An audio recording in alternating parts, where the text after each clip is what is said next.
Welcome to the Red Card Football Channel. I'll be discussing Real Madrid's epic 3-1 win over Manchester City in the Champions League playoff. Real Madrid worked with a far superior team over Manchester City. They took the lead with 4 minutes after an excellent long ball by Raul Asensio. Mbappe got in between the defenders and slotted the ball past Ederson to make it 1-0. Real Madrid then completely dominated the first half, with Rodrigo having a chance, which was blocked by Ederson, Mbappe having a one-on-one, which Ederson made a great save. But then an excellent combination move with Bellingham starting off in the midfield, finding Vinny, who found Rodrigo. Rodrigo passed the ball to Mbappe. Mbappe took on his defender. The defender fell over, and he slotted the ball past Ederson to make it 2-0. Real Madrid completely defeated City in the first half and basically ended the tie right then and there.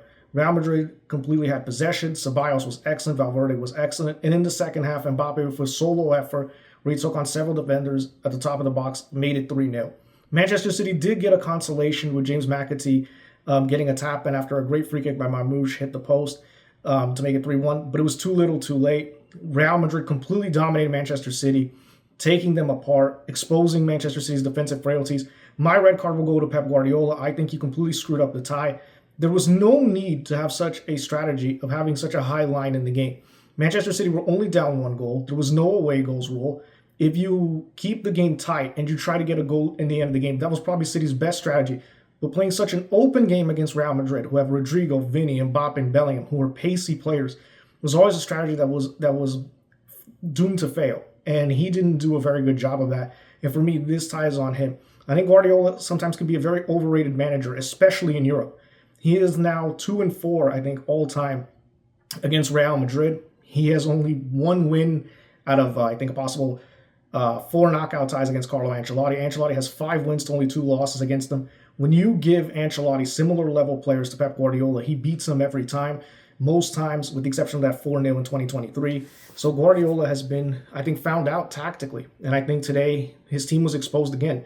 They've been very poor this season. I think they'll qualify for the Champions League through the Premier League next year.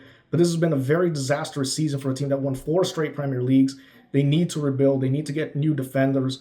Players like John Stones have injury problems. The midfield looked weak. Gundogan was exposed time and time again. Foden didn't have a good game. Haaland's injury was very key in this tie as Mamouche, outside of the free kick, didn't do very much. Savinho had a poor showing.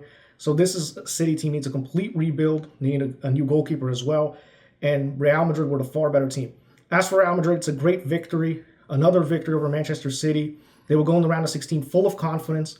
Although Atletico and Leverkusen will be far better opponents than Manchester City, they will go with the confidence knowing they already knocked off a really good team. Ancelotti's side look a lot better in the Champions League, and they look motivated. They found balance. Raul Asensio was excellent. Ceballos was excellent. Valverde was great at right back. Rudiger coming back solidified the back line. Mendy had a solid game. The front four of Bellingham, Vinny, Rodrigo, and Vinicius Jr. were fantastic. And Real Madrid fully deserved to advance to the tie, and they are definitely one of the favorites to win the Champions League now. They look like the team that won the Champions League last season, and the way things are going, Real Madrid grow into seasons, they will be a dangerous threat to once again lift their 16th potential Champions League. That's all from my analysis for today. I hope to see you next time.